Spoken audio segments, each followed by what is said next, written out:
Voilà. Alors, je reviens vers vous pour vous parler de l'amélioration des procédures en matière de permis et certificats. Alors, c'est un gros morceau, comme vous pouvez le voir. Mon exposé contient pas moins de 11 parties. Alors, j'ai pris une bonne résolution cette année, faire un peu plus de sport, comme chaque année, comme tout le monde. Et cette année, j'ai un peu d'aide. Le SPE Territoire m'a donné pour mission de passer en revue toutes les modifications de ce livre 4. Je vais donc faire un marathon sur le format d'un 800 mètres. Alors vous m'en excuserez, mais j'ai pris le parti d'avoir un support très complet. Et donc à certains moments, le support ira plus vite ou sera plus complet que ce que je vous expose. Je préfère vous prévenir pour le bon ordre de ma présentation. Alors, l'amélioration des procédures, le but du législateur, Michel en a beaucoup parlé tout à l'heure. En ce qui concerne ce livre 4, c'est essentiellement de tirer l'expérience du passé et mettre l'accent sur l'efficience et l'économie procédurale. Évidemment, les autres objectifs sont ainsi intégrés à différents niveaux dans les mesures qui sont prises. Pourquoi on parle de procédure? C'est au sens large, évidemment. C'est tant les éléments de fond, comme par exemple les types d'actes soumis à permis, les conditions de la dérogation, ou bien les éléments de forme, et en particulier, c'est un gros morceau de ma présentation, la modification des délais, et en particulier la procédure de plan modificatif. Alors, des petites remarques en préambule. Vous n'ignorez peut-être pas qu'en même temps que la modification du Code d'été, d'autres législations sont modifiées, et notamment celle du COPAT. J'ai listé dans le support, mais je ne pourrai pas toutes les passer en revue parce que ce n'est d'ailleurs pas l'objet de notre présentation, les différentes modifications qui sont intervenues. Alors, vous voyez, il y en a quand même pas mal. Vous irez voir, évidemment, dans la législation adéquate, ou peut-être par facilité d'abord dans mon support, vous ferez comme vous voulez. Deuxième petite remarque préalable, concernant, on a déjà parlé de plusieurs entrées en vigueur différentes, il va falloir essayer de jongler, d'être attentif. Il ne faut pas oublier, d'autre part, qu'au-delà de ces entrées en vigueur, il y a aussi des notions de mesures transitoires. Alors, en ce qui concerne les permis, je préfère commencer par ça, même si d'habitude on termine par cet élément. Vous devez noter que toute demande de permis qui est encore aujourd'hui introduite, et ce jusqu'au 1er avril, vous pouvez oublier tout ce que je vais vous dire, elle suivra le code tel qu'il existe aujourd'hui. Ce n'est qu'à partir du moment où cette demande de permis est réceptionnée après le 1er avril ou le 1er avril que les nouvelles mesures, en fonction des entrées en vigueur, seront appliquées à ces demandes. Il y a une petite exception dont je parlerai tout à l'heure concernant la limitation des permis dans le temps.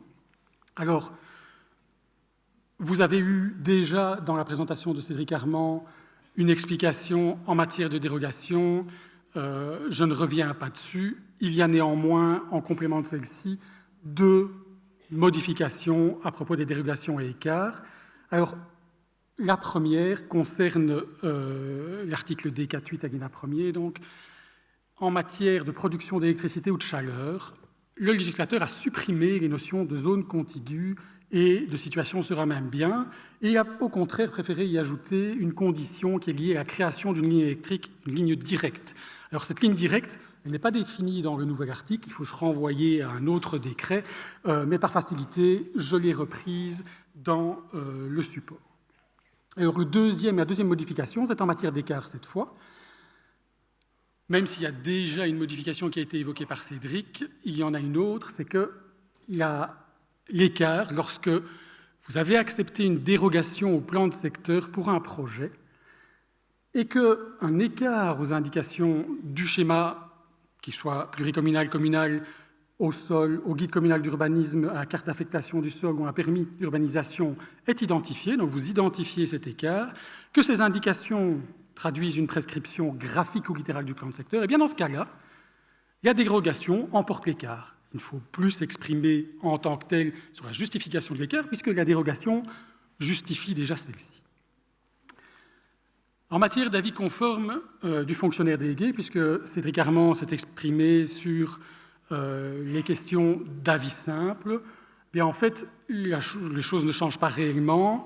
L'avis est toujours requis dans les 4 circonstances qui sont visées et qui sont connues de tous. mais également lorsque ces circonstances sont rencontrées en tout ou en partie. C'est une précision de texte, c'est une précision qui permet d'atteindre une meilleure sécurité juridique, et à partir de l'entrée en vigueur du COPAT, cet avis conforme ne sera plus nécessaire pour un bien qui est visé à la carte archéologique. Alors, en matière de compétences, le texte est amélioré, c'est une toute petite modification, mais c'est quand même également un point important en termes de sécurité juridique, puisque précédemment, on visait exclusivement la législation du 2 février 2017 en matière de parc d'activités économiques. Aujourd'hui, on a intégré les législations antérieures pour toutes les mesures qui ont été prises sur base de ces anciennes lois, enfin ces anciennes législations, c'est-à-dire décrets. Intégration de la compétence en matière d'implantation commerciale, ça c'est vu et vous pourrez vous référer à la présentation de Cédric Armand. Alors, en matière de nécessité d'un permis et de dossier de demande, la nécessité d'un permis elle est très peu modifiée. On a des modifications en termes de haies et d'allées et en termes d'arbres ou arbustes remarquables. À nouveau, pour les haies et les allées, un permis est nécessaire, même si ça concerne une partie de celle-ci. Par contre, le législateur a étoffé la liste des caractéristiques, elles sont plus nombreuses, qui sont fixées par le gouvernement. En matière d'arbres et arbustes remarquables, comme avant, un permis est nécessaire pour un arbre qui est repris sur la liste arrêtée par le gouvernement, mais un permis est également nécessaire lorsque cet arbre ou arbuste rencontre les caractéristiques qui sont fixées par le gouvernement, et ces caractéristiques sont également modifiées. On remarquera également qu'on a supprimé la liste de travaux portant atteinte au système racinaire de tels arbres. Toujours dans le cas de la nécessité d'un permis, j'essaie d'aller vite mais je bafouille. Alors l'utilisation habituelle d'un terrain pour le placement d'une ou plusieurs installations mobiles, c'est toujours le cas. On supprime cependant l'énumération qui était contenue, l'énumération qui était exemplative de roulottes, caravanes, etc., etc. Et on apporte une précision, c'est-à-dire que sont également visées parmi ces installations les habitations légères qui constituent des installations mobiles. Alors, il est toujours d'actualité, évidemment, de se référer aux exonérations qui sont reprises dans le Code ETR et qui sont reprises, mais qui seront également, très vraisemblablement, modifiées lorsque celui-ci sortira. Alors, en ce qui concerne le dossier de demande, ça, c'est une remarque qui est nettement plus importante. Suivant ce souci d'intégrer en amont et le plus tôt possible l'attention qui est apportée aux risques naturels et en particulier aux inondations, le contenu du dossier de demande va impliquer que soient jointes à celle-ci les éléments relatifs aux risques naturels et aux contraintes géotechniques majeures. On parle donc de tout ce qui est contenu à l'article D457 du Code. Alors c'est très important pour vous, dès le moment de l'analyse de complétude du dossier, il faudra vérifier que ces éléments figurent bien dans le dossier. À nouveau, j'anticipe sur le contenu du Code ETR et des futures annexes, donc des annexes 4 et 9 et suivantes. Il faudra être attentif à la description que contiendront ces documents concernant aux éléments nécessaires qui doivent être déposés avec le dossier de demande. Alors, quelques remarques en matière de réunion préalable, de consultation, de mesures de publicité.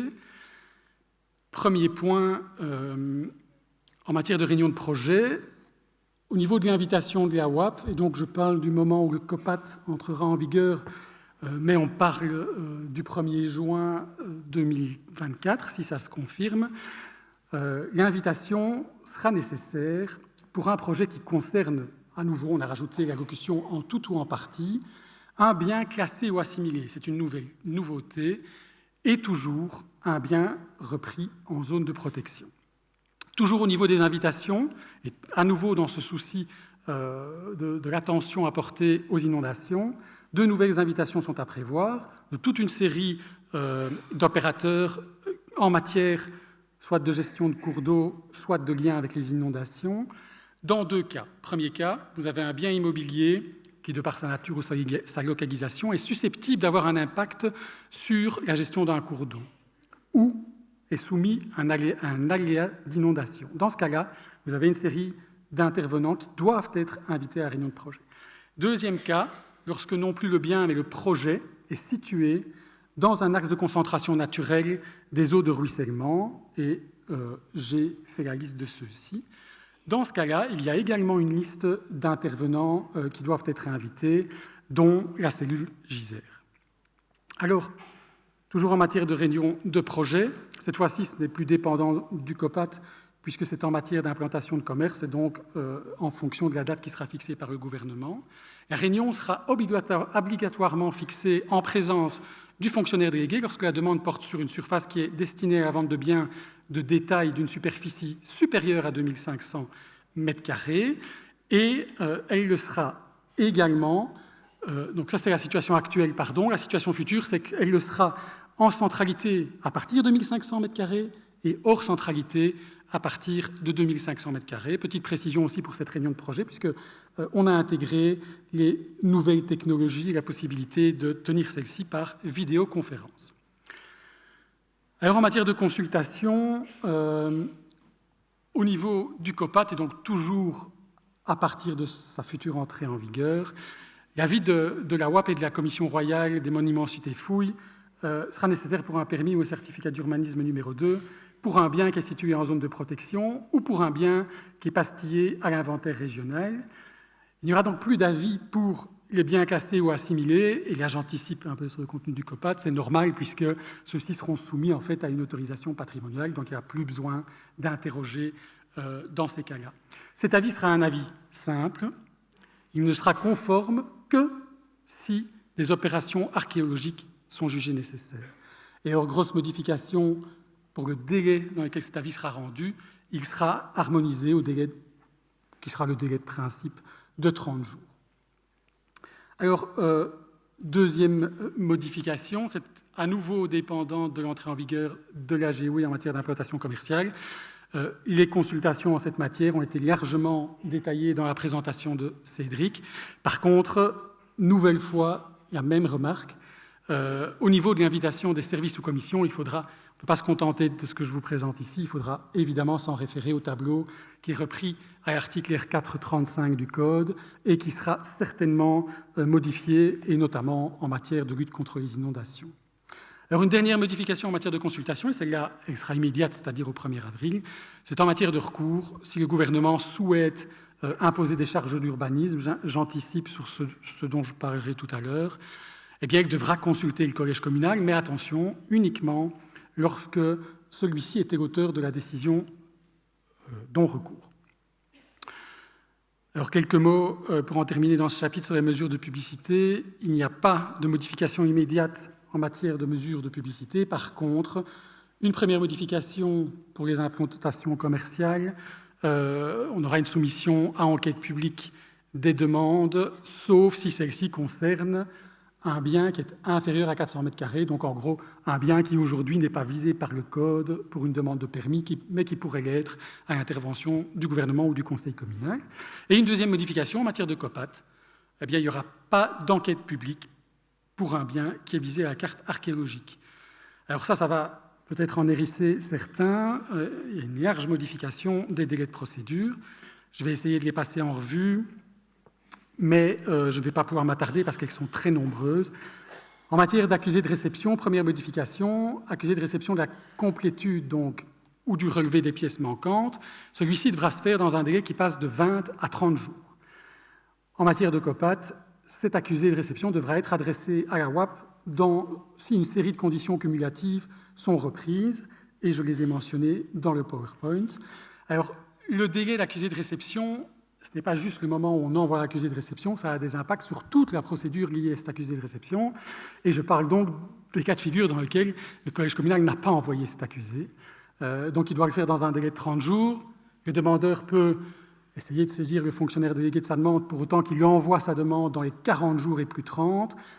Dans ce même délai de 40 jours et plus 30, le collège communal doit préciser les délais de procédure, et lorsque le fonctionnaire délégué, comme pour le collège communal, n'a lui-même pas envoyé son accusé de réception, dans les 30 jours, la demande est toujours recevable et poursuivie. Donc vous avez plusieurs délais qui transitent, qui parasitent autour de cette question d'accusé de complétude qui sont modifiés. Alors en ce qui concerne l'avis du fonctionnaire délégué, on en a déjà parlé tout à l'heure, celui-ci sera également à envoyer dans un délai de 30 jours, donc à nouveau, harmonisation des délais d'avis.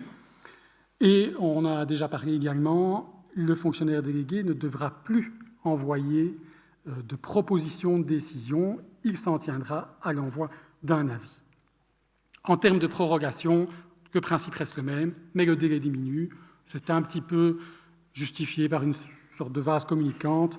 Vous apprécierez l'impact de cette mesure. En matière de saisine, le principe des saisines n'est pas vraiment modifié, mais on va dire qu'on a toiletté l'article D447 qui constitue son fondement.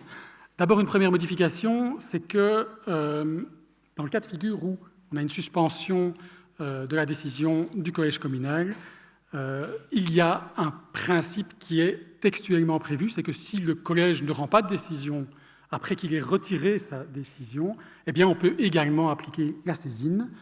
Les circonstances, je vous l'ai dit, elles ne changent pas, elles sont juste concentrées, si je puis dire, dans 2 paragraphes au lieu de 3.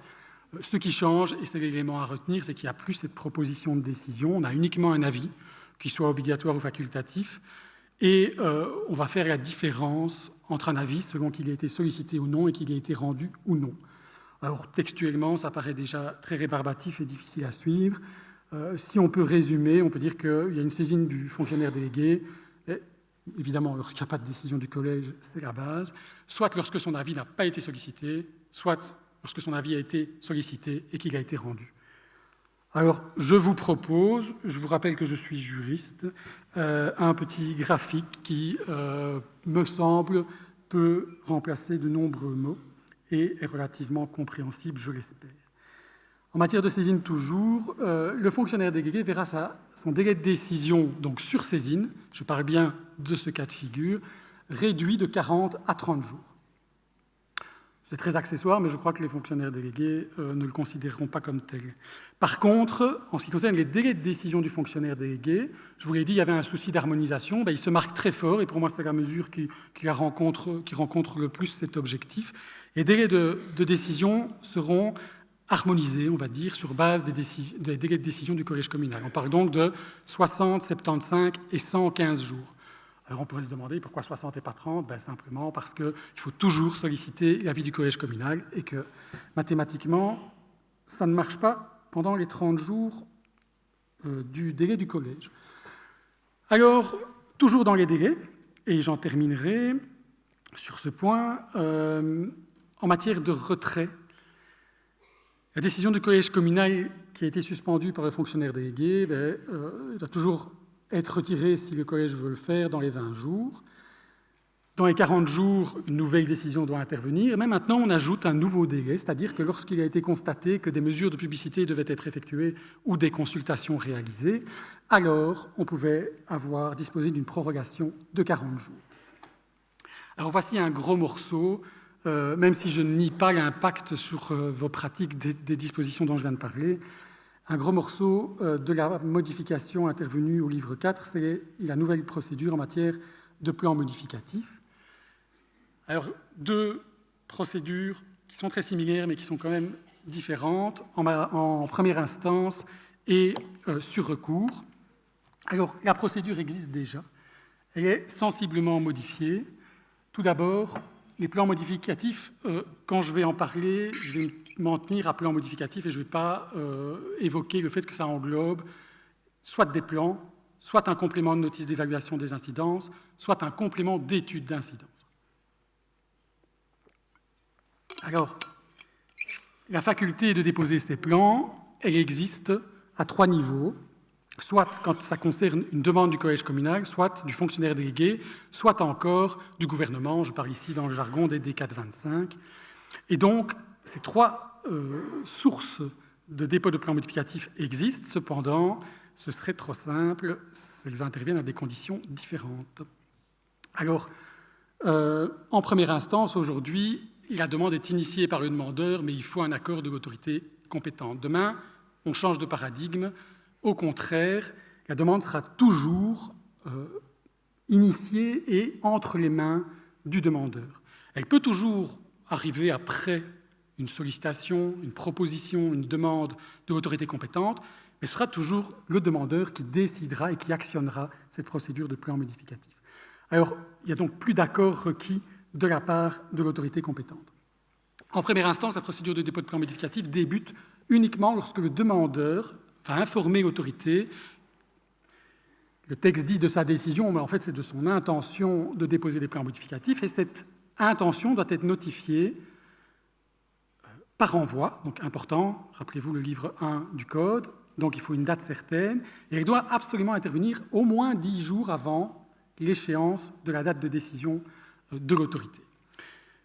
Elle implique ça implique l'information tant du collège communal que du fonctionnaire délégué. Alors, un petit schéma à nouveau, l'envoi de la décision du plan, 10 jours avant le délai de décision, va entraîner une mise en pause de la procédure. Le texte parle d'interruption, mais il s'agit bien d'une mise en pause parce que ça va mener à 2 scénarios possibles. Si dans les 180 jours, qui est en fait un délai permettant d'élaborer, et dans certaines matières, dans certains cas de manière imposante, les modifications envisagées, ça permet de déposer ces plans. Ça peut être très tôt, auquel cas on met un terme à ces 180 jours, ça peut être très tard et ça peut être pas du tout. Si les plans sont déposés, la procédure reprend son cours. L'autorité dispose alors, si les plans ne sont pas déposés, excusez-moi, je vais complètement vous perdre, si les plans ne sont pas déposés, la procédure reprend son cours. Ça veut dire qu'on reprend le délai du moment où on a mis la procédure en pause. La demande est instruite sur base du délai initial et on continue, entre guillemets, comme si de rien n'était. On parle donc vraiment d'une suspension. À noter qu'on ne peut déposer qu'une seule fois des plans modificatifs, on ne peut actionner qu'une seule fois la procédure de plan modificatif en première instance. Alors, si les plans sont déposés cette fois-ci, on est dans cette période de 180 jours, on ne sait pas ce qui va se passer, les plans modificatifs sont déposés, eh bien, comme avant, il faut délivrer un nouvel accusé de réception. Si cet accusé n'est pas réception, on a la procédure de suppléance par le fonctionnaire délégué, et on va surtout calculer un nouveau délai, comme avant, accusé de réception et évaluation du délai en fonction du contenu des plans et de la nécessité de tenir des mesures de publicité ou de solliciter des avis. Et donc on fixe son délai et on a complètement abandonné le délai initial. Donc ici, on va vraiment parler d'interruption. Je pense que si vous gardez en tête ces 2 notions, vous vous rendez compte que suspension, on revient au départ, et interruption, on arrête, on jette ce qui a été fait et on reprend un nouveau délai. Vous avez déjà compris tout le système. Alors, je vais passer un peu plus vite sur les mesures de publicité lorsqu'on a des plans qui sont déposés, parce qu'en fait, c'est à peu près comme avant. Elles sont obligatoires s'il y a une évaluation des incidences, il faut en informer le demandeur. S'il n'y a pas d'évaluation, ce sont les mêmes principes qu'avant. Le principe, c'est qu'on met en œuvre les mesures de publicité et les consultations. Les exceptions, c'est comme avant. Si la modification trouve sa source dans les observations de l'enquête publique ou de l'annonce de projet, ou qui s'y rattache, on ne met pas en œuvre les mesures. Même chose si la modification a une portée limitée. Alors, je rajouterai quand même que si cet avis est devenu obligatoire par la modification ou nécessaire parce qu'on a besoin pour prendre la décision, ils seront évidemment sollicités. Voilà, un petit schéma. Il paraît plus complexe, mais il n'est évidemment pas si difficile lorsqu'on s'y attarde. Il y en a même un deuxième parce qu'on fait la différence entre les procédures communes et les procédures fonctionnaires déléguées. Vous voyez, je n'ai pas boudé votre plaisir. En recours, le dépôt des plans modificatifs connaît je voulais exposer à l'entame de mon intervention, connaît une procédure qui est similaire, mais qui connaît quand même des différences. Évidemment, il n'y a pas de possibilité de recours contre les décisions prises sur des cas de 25, ça ne change pas. Par contre, en matière de recours, donc plutôt de dire comme ça, de plan modificatif déposé dans le cadre d'un recours contre une décision qui était de la compétence du collège communal, et donc même s'il a été pris sur saisine, les plans modificatifs ne pourront avoir qu'une portée limitée. Ils devront trouver leur fondement soit dans les observations, soit dans un avis, soit dans la décision elle-même de première instance. Et elles ne pourront pas porter atteinte à l'objet et l'économie générale du projet, à ses caractéristiques substantielles. Si c'est une décision du fonctionnaire délégué, de sa compétence, on oublie toutes ces limitations. La modification, elle peut être beaucoup plus large. Alors, le dépôt des plans modificatifs est possible à 2 moments sur recours. Soit directement avec le recours, ce qui implique que le demandeur va joindre ces plans modificatifs et évidemment les plans initiaux à son recours, ou elle peut l'être en cours de procédure, mais ici, sur recours, le pouvoir d'initiative du demandeur disparaît au profit de la nécessité d'une décision du gouvernement. C'est donc le gouvernement qui va demander aux demandeurs de procéder au dépôt de plans modificatifs. Je vous rappelle, ça peut également être d'un complément d'évaluation des incidences. Il n'y a donc plus de pouvoir d'initiative du demandeur, si ce n'est s'il le joint à son recours. Alors, la procédure, c'est différent de première instance. Pourquoi? Parce que, comme en première instance, au moment de l'envoi de l'invitation, on va mettre la procédure en pause. Ça, c'est pareil. Par contre, cet envoi intervient dans le délai de décision du gouvernement et soit on n'a pas de dépôt de plan modificatif et là, à nouveau, c'est comme la procédure en première instance, on récupère le délai initial, c'est donc bien une suspension.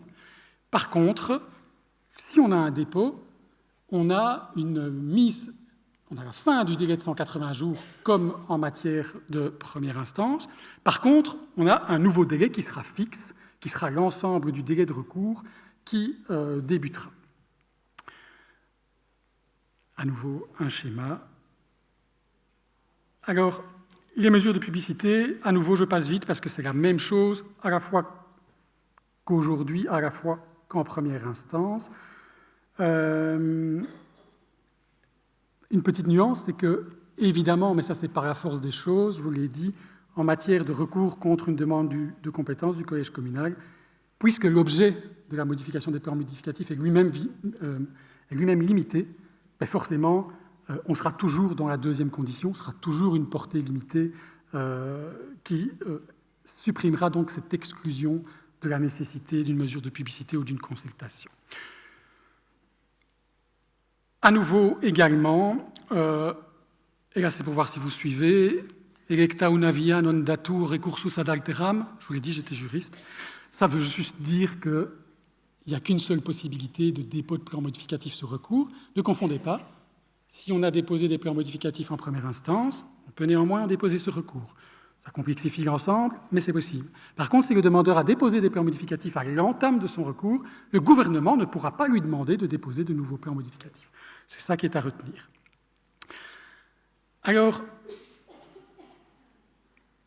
ne pas confondre toute cette procédure de dépôt de plans modificatifs avec une nouveauté qui est la possibilité d'obtenir une modification d'un permis d'urbanisme qui a été obtenu récemment et donc qui est non périmé. On va pouvoir demander, par une procédure qui est la même que celle que vous connaissez, par un dossier de demande qui, quant à lui, sera limité à l'objet de la modification que le demandeur veut voir apporter à son permis, et donc à un délai qui sera forcément, ou dans la plupart des cas, à minima égal, voire plus court, eh bien, il peut demander une modification du permis existant sur un point qu'il souhaite modifier et ne pas mettre en œuvre. Par contre, attention, le délai de péremption du permis initial, lui, ne sera pas modifié. Donc, ça demande une certaine célérité de réaction dans le chef du demandeur. Un nouveau point qui doit vraisemblablement générer beaucoup d'interrogations dans votre chef. Malheureusement, ce point, il est très largement détaillé par le législateur qui a remplacé un article unique par 6. Je vais pouvoir que brosser ces objectifs parce que je manque de temps et parce qu'en réalité, il nécessite de nombreuses mesures d'exécution qui dépendent donc de l'entrée en vigueur du Code été dans sa partie R. Alors, je vais essayer de vous préciser ce que ces 6 articles regroupent, c'est-à-dire les circonstances dans lesquelles une charge d'urbanisme et ce qu'elle constitue peut être imposée, quelles conditions elle peut être imposée à l'occasion d'un ou de plusieurs permis, en précisant en quoi elle peut consister et selon quelles circonstances. Alors évidemment, et c'est ce dont tout le monde a entendu parler, et peut-être ce dont les communes se réjouissent, la mesure phare de ces nouvelles dispositions, c'est la possibilité d'imposer une charge en numéraire. Néanmoins, on déduit du fait que le législateur a modifié ce premier article, qui est l'article D454, en isolant le principe de proportionnalité, l'idée que ce principe est quand même le fondement et un élément essentiel de toute charge d'urbanisme. Alors, l'objectif de la charge est mis en avant. Je vous ai mis une formule mathématique. L'idée, c'est de compenser les impacts du projet, non plus sur la collectivité au niveau local, mais bien sur la collectivité dans son ensemble. Ça veut dire quoi? Ça veut dire qu'il faut compenser, donc faire une pondération entre les impacts négatifs du projet, mais on ne peut pas se limiter à ça, il faut évaluer les impacts positifs du projet. Et ce n'est que le solde d'impact négatif qui pourra faire l'objet d'une charge d'urbanisme. Ça me semble important. Alors, petite précision dans l'article, Donc ces impacts négatifs finaux peuvent comprendre les impacts sur les services écosystémiques et sur l'environnement.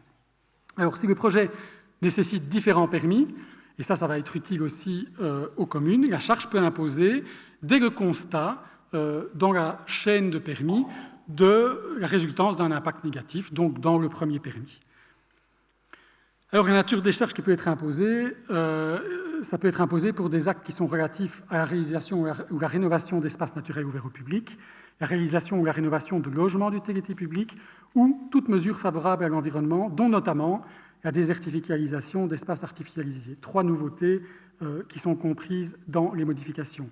Alors, on peut subordonner cette décision également, autre nature de la charge, à l'engagement de céder à titre gratuit non plus uniquement les seules voiries, c'est ce que tout le monde connaît, mais également la propriété de logements d'utilité publique, également la propriété d'espaces publics, et on rajoute des espaces naturels ouverts au public. Et également, on va dire nouveauté textuelle en tout cas, on peut également imposer de céder un droit de jouissance d'une durée de 15 ans minimum sur des logements d'utilité publique. Enfin, le législateur est allé encore plus loin puisqu'il a prévu pour certaines circonstances, en particulier lorsque un projet engendre la création de 30 logements neufs minimum, une charge déterminée.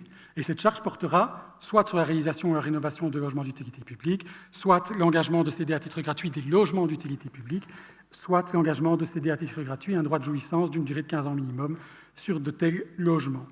Alors cette charge, j'en ai parlé, elle peut constituer le paiement d'une somme d'argent. L'objet, c'est la réalisation d'actes et travaux, c'est-à-dire que dans la décision, on doit directement mentionner, si on impose une charge en numéraire, ce sur quoi cette charge va porter, quels actes et travaux vont être utilisés avec les montants à percevoir. Ils sont donc mentionnés dans le permis. Et important également, ça engendre une obligation de motivation supplémentaire. Le collège va devoir motiver de manière spéciale quel est l'intérêt général qui nécessite de procéder via cette charge plutôt qu'une autre charge. Alors, lorsque le collège communal n'est pas l'autorité compétente, on peut proposer l'objet de la charge d'urbanisme en numéraire, c'est-à-dire que soit il enverra cette proposition dans son avis aux fonctionnaires délégués, soit sur recours, puisqu'il est systématiquement informé de l'introduction d'un recours, il pourrait également proposer l'objet de la charge d'urbanisme qu'il souhaite voir imposée. Alors, cette charge d'urbanisme peut être imposée pour de mêmes actes et travaux, mais dans plusieurs permis, lorsque, par exemple, le montant, et c'est l'exemple type, n'est pas suffisant tel qu'il peut être imposé dans un seul permis. Et donc, on va imposer plusieurs montants pour atteindre celui nécessaire à couvrir ces actes et travaux. Alors, le permis, je l'ai dit, détermine quels actes et travaux peuvent être réalisés avant le paiement de la charge en numéraire. Une partie peut être réalisée, d'autres pas. Lorsque le paiement de la charge a lieu, alors le solde des travaux peut être réalisé. Ce paiement, les modalités sont exprimées par le législateur. Je passe et on devra revoir ça au moment des mesures exécutoires. Il y en a des particulières pour les logements, les projets de 30 logements neufs. Et une particularité également, ça c'est peut-être une difficulté dans la mise en œuvre, enfin je ne veux pas être négatif, mais lorsque l'exécution des actes des travaux et des travaux qui sont visés par la charge ne sont pas réalisés dans un délai de 10 ans, le législateur, dans le texte décrétal, prévoit déjà les modalités de remboursement de cette charge aux demandeurs de permis dans certaines circonstances. Alors, sauf exception, les actes et travaux imposés à titre de charge peuvent faire également l'objet d'un permis distinct. Ils peuvent déjà être imposés en fonction dans le permis initial, mais ils peuvent nécessiter l'obtention d'un permis distinct. Dans ce cas-là, on doit imposer des charges financières, des garanties financières, qui permettent de s'assurer de la réalisation des actes et travaux. On détermine également directement dans le permis quels sont les actes qui peuvent être réalisés avant que les charges financières, les garanties financières, soient déposées. Alors, je vais passer sur le reste des détails parce qu'il ne me reste vraiment pas beaucoup de temps. Ça concerne l'exécution des garanties financières et leur libération. Une petite précision, c'est que le gouvernement peut également déterminer un ordre de priorité de la nature des charges à imposer, mais cela ne sera pas avant le CODTR. Je vais à nouveau passer assez vite sur toute une série de mesures qui interviennent après la décision et qui concernent soit le caractère exécutoire, soit la durée du permis, soit les mesures post-décisoires. Alors, le caractère exécutoire, un permis peut être délivré, et ça c'est à partir du COPAT, sur un bien classé, un bien assimilé, qui a fait l'objet d'une autorisation patrimoniale. Donc, je vous l'ai dit, le COPAT, il devra, au préalable, quand c'est nécessaire, faire l'objet d'une autorisation patrimoniale ou d'un avis archéologique. Dans ces cas-là, le permis devra reproduire les conclusions qui sont contenues dans ces autorisations patrimoniales et cet avis archéologique. Et par ailleurs, le permis ne sera exécutoire qu'à partir du moment où les opérations archéologiques seront réalisées. Une autre mesure qui, à nouveau, n'entrera pas directement en vigueur, c'est en matière d'implantation commerciale. Je dis des bêtises, on n'est pas du tout en matière d'implantation commerciale, on est en matière d'implantation des constructions. C'est une mesure qui était attendue par la plupart des communes. Celle-ci ne devra plus faire l'objet d'une indication sur place par le collège communal, mais au contraire, devra faire l'objet d'une validation de l'indication sur place de l'implantation des constructions nouvelles. En matière de durée de permis, 2 modifications de la limitation obligatoire et une modification de la limitation de la durée facultative.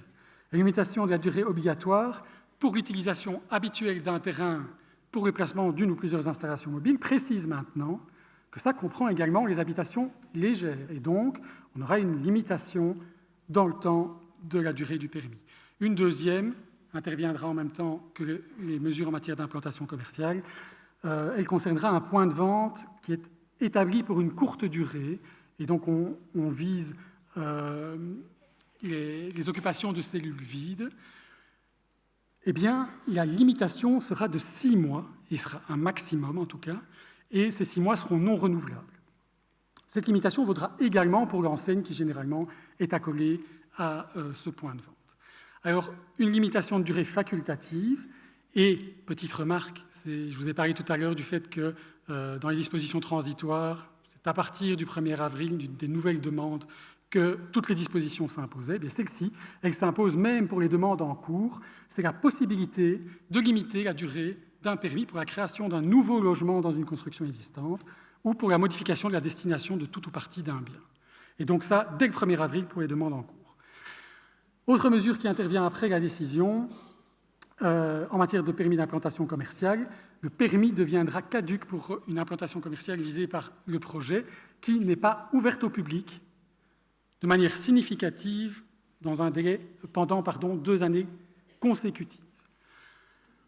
Le délai de péremption du permis en matière patrimoniale, le délai est toujours de 5 ans, mais on a une nouvelle possibilité de le suspendre lorsqu'il y a nécessité de réalisation d'opérations archéologiques. Et alors, 2 nouvelles causes de suspension du permis lorsque la délivrance du permis, après celle-ci, on découvre de manière fortuite la présence d'individus d'espèces protégées au regard de la loi sur la protection de la nature. Il y a des conditions à respecter pour qu'il y ait une suspension. Et d'autre part, lorsqu'il y a des opérations archéologiques, c'est en lien avec ce que j'ai dit tout à l'heure, on peut également suspendre le permis. Alors, autre impact de la découverte d'espèces protégées au regard de la loi sur la protection de la nature, la mise en œuvre du permis qui risque de porter atteinte, ou la partie de la mise en œuvre du permis qui risque de porter atteinte à ces espèces, pourra faire l'objet d'un retrait, donc retrait total ou retrait partiel. Le retrait partiel ne visera que les actes, évidemment, qui portent atteinte à ces espèces. Alors, dernier point, et là je vais parler très vite, ce que je fais déjà en fait, c'est par rapport à la motivation de la décision. J'ai 4 points que je voulais évoquer. Il y en a 2 qui ont été évoqués, c'est l'importance de la nouvelle condition en matière d'écart. Cédric en a parlé tout à l'heure. L'écart est justifié par les spécificités locales. Important de motiver ce point. Deuxième point de motivation, là, je l'ai ici aussi évoqué très rapidement et je m'en excuse, en matière de charges d'urbanisme, des charges qui portent sur des charges en numéraire. Il faut une motivation spéciale de l'intérêt général de procéder de la sorte. Et alors, cause de refus du permis, une cause de refus de permis que vous utilisez parfois, c'est lorsqu'elle est fondée sur la modification qui est en cours d'éléments, d'outils d'aménagement du territoire. Eh bien, le principe n'est pas changé, mais vous devez vérifier par rapport au moment vous vous trouvez dans cette procédure de modification des outils, si vous pouvez effectivement refuser le permis. Et donc, ça veut dire toujours une période de 3 ans, mais le point de départ pour le plan de secteur, c'est l'adoption du projet par le gouvernement, et pour les schémas pluricommunaux, on espère, ou schémas communaux, la décision dispensant de projet de RIE ou déterminant à la place les informations qu'il contient doit avoir été prise pour que vous puissiez fonder votre refus sur cette base. Alors, je m'en voudrais surtout pour les agents des directions extérieures de ne pas parler des 2 nouvelles causes, 2 nouvelles compétences dont ils pourront bénéficier en matière de suspension. La première, immédiatement, c'est qu'ils devront vérifier que la demande et le dossier a adéquatement pris en considération les risques naturels ou les contraintes géotechniques majeures, donc les éléments de l'article D457. Si ce n'est pas le cas, une suspension s'avérera nécessaire. Et l'autre élément de suspension, à nouveau, entrée en vigueur, vous avez vu le petit logo, au moment du COPAT, il faudra vérifier la conformité de l'autorisation patrimoniale ou de l'avis archéologique préalable qui auront donc été délivrés et dont logiquement les conclusions figureront dans la décision. Et voilà, j'ai encore de la voix, j'en suis étonné, mais j'en ai terminé. Je vous remercie de votre attention.